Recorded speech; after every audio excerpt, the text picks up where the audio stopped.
Hivi najua yuko mtu anaweza akakuchukia bila sababu.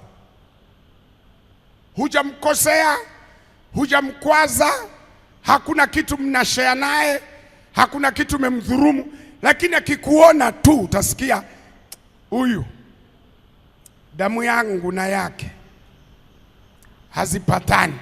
Sasa unauliza, damu yangu isipopatana na wewe, aliyekwambia mimi nataka nikuongezee damu nani?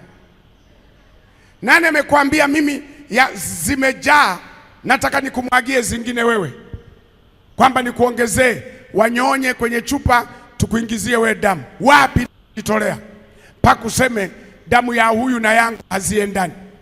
Oh, unajua mchungaji, unaongea tu, kuna maneno yanauma, watu wanakusingizia, wanakuzushia uongo, wanakusema bila sababu, wanakukalia vikao. Mimi niliwahi kuambia wale mnaofuatilia mtandaoni, ukiona watu wanakaa vikao kukujadili, wewe ni mtu wa maana. Watu wanaacha kujadili samaki, soko la nyanya, soko la nini, wanakuweka wewe ndio unakuwa bidhaa.